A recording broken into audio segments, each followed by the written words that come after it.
Hello everyone, this is Caillou, and today I'm going to be talking about 10 Day 1 deck lists for the Theros Age of Trax rotation for the Revolution format. If you just stumbled upon this video, Revolution is a custom card format for Magic the Gathering, made up of 6 to 7 custom Magic the Gathering sets. It's made up of 6 to 7 sets because it is a rotating format meant to emulate Standard.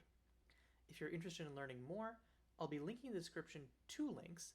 The first is Manifesto, which is the search engine for the format featuring all of the cards and sets to search and look through.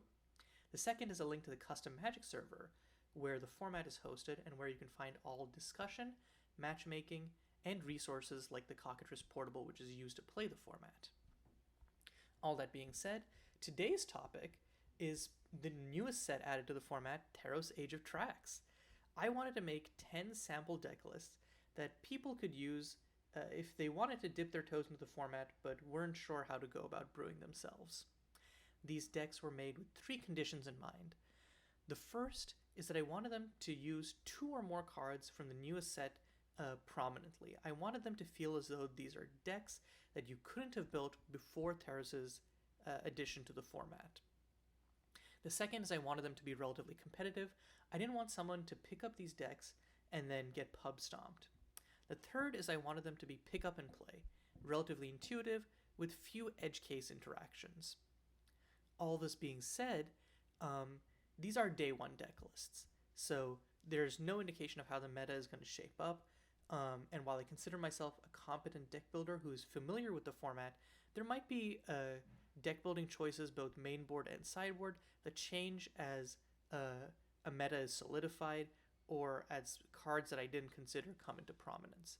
These are intended to sort of be decks to get you into the format, but not the end-all be-all. All of that being said, let's get into the first deck on our list, which is going to be Blue-White Control. Blue-White Control is fairly standard and traditional, I'd say, as far as control decks go. It runs just a suite of cheap interaction, removal, and counter spells, and then after stopping all of your opponent's early plays, slams a Windmill, Haymaker, Wincon, drawing you cards and stabilizing you. I think the biggest quirk of the deck is the fact that it has a mana base made up almost entirely of duals. This is to support 2 heavily pipped cards, the first of which is Ancestral Secrets, which is the best draw spell in the format. The second of which is Fall of a Lantern. It's one of the format's many hard wipes at 4 mana, but where it distinguishes itself is that it is instant speed, making so that if you're holding up mana, your opponent can never feel safe. Ancestral Secrets and Fall of a Lantern together are some of the strongest control tools in the format, so it makes sense that you want to run them together in one shell and try to maximize your mana base to enable this. Another strong tool that we get from Theros is Afara's Judgment, giving the deck a hard counterspell with some flexibility. You can use it as stabilization against aggro, to dig for a wipe in a pinch, or if you have multiple copies of the format's or the deck's many enchantments, you can even trigger its devotion mode, allowing you to choose multiple of its modes at once. I think the deck's biggest weakness is its spot removal. Let Them Eat Cake is fine against quick decks and aggro, but kind of falters against mid-range and opposing control decks. One way to fix this would be to, if you were so inclined, swap out Fall of a Lantern for one of the other 4 mana wipes, and then use the decreased pressure on the mana base to slot in a third color, probably red or black, for better spot removal. All in all, though, Blue-White Control is just a really straightforward, simple control deck. Just sequence your interaction, drop a Wincon, and cruise your way to victory before your opponent can mount a defense. Next up, we're going to be talking about Black-White Drain Gang. It wouldn't be a return to Theros without our favorite little drainy boy, Grey Merchant of Asphodel. This deck aims to pave the way for Gary so that when he drops on turn 5, he's draining 5 to 10 life and winning the game on the spot. The deck's main tool for doing this is Voidmist Prodigy, which can sacrifice itself to drain 3, and then, if we bring it back with Raise, can make a whopping 18 life swing off of 2 cards and 4 mana. Half-Heart's Claim contributes well to this plan, both draining and recurring your Void Mist prodigies. Your other 3 drops are all triple pipped to curve well into Gary. You have Kakomentia's Circle, which makes each recursion of Void Mist prodigy that much more painful. And then you have Axiomeni, who, in addition to providing triple black pips, can lead to huge early life swings, which paves the way for Gary, particularly with aggressive 2-drops like Reinstated Reaper. Finally, Obsidian Shaper makes good use of the life that the deck gains, keeping you flush with cards until time comes to point it at an opponent's face to do that extra little bit of damage to kill them. If you want a different flavor of Black Devotion, there's Black-Red Sweet Black, which, instead of Gary, is built around Underworld Tormentor. For just 3 mana, you can get a 5/4 flyer with built-in protection, of course, at the cost of your own life total, which is why we aren't running it in Drain Gang. However, in this deck, you have multiple ways to double its power. In fact, if you combine Axiomeni with either Fencing Master or Slayer's Determination, you can get a single Underworld Tormentor attack to deal a whopping 24 damage on its own. The deck also has a backup threat in Xeon, BPM Savant, who is usually going to be attacking for 8 on her own, and then with the aforementioned doublers, can get up to lethal amounts of damage very quickly. Of course, all this is assuming that your opponent allows it to survive the turn cycle, but why wait the turn cycle when you can just give it haste with Spirited Protest? But yeah, this deck's plan is incredibly simple. Just go fast or go home. Next up, we have our first truly monocolored deck in Mono Green Devotion. Mono Green Devotion is a fairly standard stompy deck list. You play ahead of curve beaters to overwhelm unprepared opponents, and use the larger bodies to give it resistance to many of the traditional anti-aggro tools that the format has. The first big Devotion payoff for the deck is Skola Nyxweaver, which pumps out a free 2/2 Trampler for each triple-pipped creature you play, and can do this pretty consistently when you have a whopping 12 of them, with extra Skola Nyxweavers and its best friends Tanshina Elite and King of the Wilderness. The second big Devotion payoff is Arasta's Handmaiden, which usually doubles or triples the power of your creatures, making even one unblocked creature deadly for opponent. It's great to pair with the token creation mode of Skola Nyxweaver. The deck also has a potent +1/+1 counter Synergy Core with its 1-drops, all of which can scale in their own right. Finally, Unveiled Menagerie makes it so that even if an opponent has well-placed removal or a wipe, you can rebuild quickly and force your opponents back on the back foot. Next up, we have lots of the decks that we've been seeing have been attacking your opponent's life total, but why not their deck total? Let's talk about Blue-Black Mill. It's pretty straightforward. I think almost the most straightforward deck we've seen so far. It has controlling elements running some counter magic, but really these are just to buy you space. Mill can kill ridiculously quickly, but usually it plays more like slow burn, constantly attacking your opponent's deck total and because you're attacking their deck total, it's an axis on which they can't really respond, unlike decks that attempt to drain or attack your opponent out, which can just use life gain or play to the board. The 2 best single-shot mill spells are Phoenix's Judgment and Traumatic Impact, both of which eat a chunk of your opponent's deck by themselves.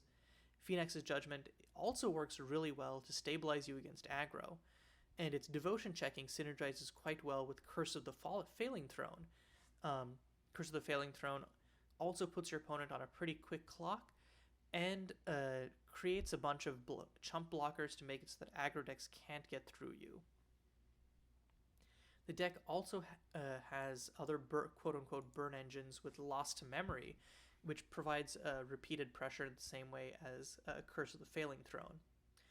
Lost to Memory also draws you a bunch of cards in tandem with Ancestral Secrets, making it so that you never run out of mill pieces. This is one big advantage over Burn, obviously, and that Burn usually doesn't get good card advantage in this way. But yeah, overall the deck is quick, has interactive pieces, and is attacking on an axis most other decks won't be prepared for, allowing you to steal away some quick wins. Next up, we have Mono Red Devotion. I think that unlike the other Devotion decks that we've seen so far, Mono Red Devotion lacks an individual card quality to some extent.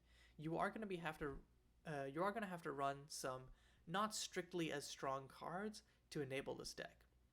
What makes it all worth it are two factors. The first is that Mono Red Devotion is the only color with access to not only one, but two quadruple pipped cards, allowing you to get your devotion up insanely high with a proper curve. The second is the presence of Ignite, which is the single strongest burn spell in the format, and can easily deal anywhere between 5 to 10 damage on its lonesome for a little bitty 2 mana. So this entire deck is sort of built around enabling Ignite. If on turn 4 you play Gravefire Arcanist into an Ignite, you're probably just killing your opponent on the spot. In order to support this, the deck also has an aggressive game plan, curving out either Emgaran Duelist or Unrivaled Slayer into Military or Strong Arm Gambler, keeping the pressure on to buy space for its 4-drop Haymakers.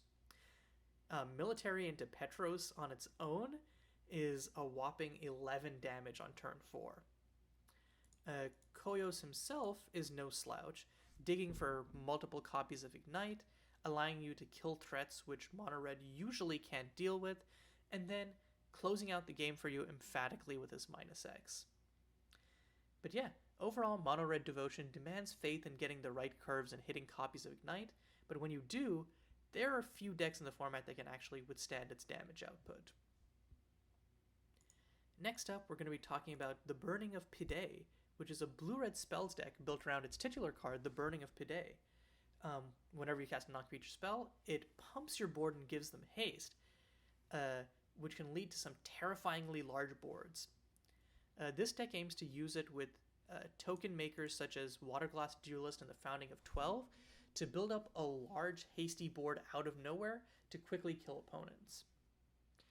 Helping in this plan is Ephemia of the Horse, who not only helps with the token creation plan, not only gives your board haste and pumps them to contribute to the Burning of Pide plan, but also gives your board menace, which makes it so that your already hard to defend against wide board becomes generally genuinely unblockable. The best card in the deck is probably going to be Distract and Distort, which you can use to either double trigger any of your engines for one card, and most importantly to double trigger Ephemia. But yeah, the deck is really simple. You just curve one of your 2 mana token creators into Burning of Pide, and then on turn 4 dump a bunch of cantrips and hope to kill your opponent on the spot. Now, we've been talking about a lot of fast decks, and I think that after Blue-White Control, we've kind of just been on a stretch of those. There are definitely players out there who don't want to play Control, but do want something a little bit slower / less all-in. For those players, I present Black-Green Midrange. Don't be fooled though, you still apply a lot of pressure in the early game, playing 2 mana Dorks into incredibly powerful 4 mana Haymakers. Alternatively, after your 2 mana ramp, you can keep going with Ardent Ascetic, adding to your ramp plan, and then trying to hit some of the deck's new Haymakers on turn 5, or turn 4 and 5. These new Haymakers are Skotha, Titan of Eternal Dark, and Czar of the Eternal Cycle, both of which tax your opponent's resources and give you great board and mana advantage. They also both play really nicely with self-milling yourself, which is something that Gift of the Deadwoods is really good at. Cantripping, milling yourself, and turning into a threat in the mid-game. It also is one of the deck's main ways to have consistency, getting you the exact threat you need at the exact right time in combination with Ardent Ascetic.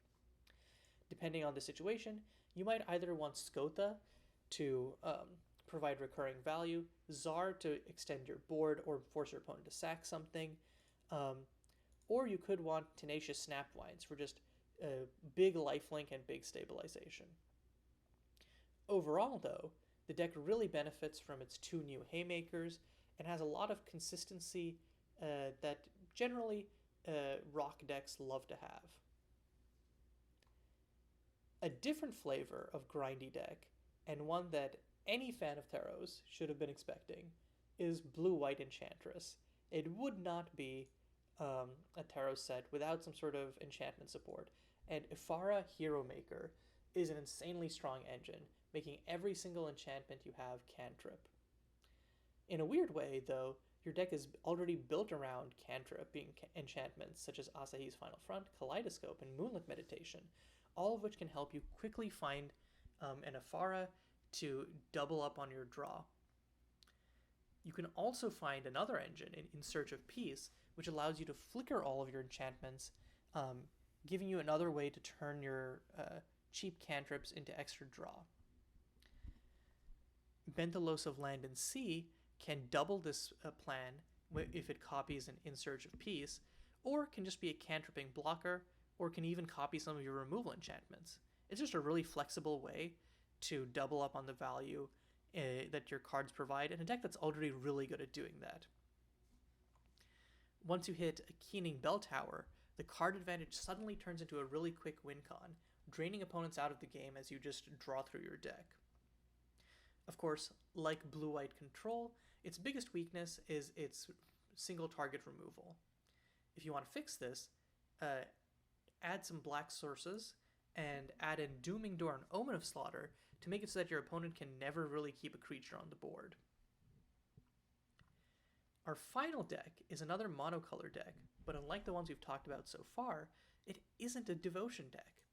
It's mono blue flyers, which commits to the board super quickly and plays a tempo-y style of game. Spellbane Sentinel and Frostbite Hatching double as turn 1 plays that also serve as interaction versus different strategies. You can then convert these dinky 1/1 bodies into terrifying card advantage engines with Music Master and Ocular Insight. Then this card advantage turns into board advantage with Habe's Familiar and Vanity Haunt, allowing you to build up huge, dangerous boards that can kill your opponent before they can stabilize. Once you've got this engine set up, there's only one of 2 things to do. The first is to just murder your opponent on the spot with Nitrous Elemental, using the Anthem to kill your opponent before they can do anything. The second is to simply interact with your opponent's game plan with your whopping 10 counter spells, all of which have additional flexibility, and make it so that your flyers can keep getting in to draw you cards and put pressure on your opponent's life total. But yeah, those are the 10 deck lists that I made for this rotation. I hope that one of them speaks to you, and if you end up playing them, let me know what you think. Once again, all these deck lists are in the description, as are the other links to the search engine for the format, which you can use to brew yourself, and the server, which if you aren't already part of, you should join and come discuss and play with us. But yeah, until next time, this is going to be Caillou, signing off.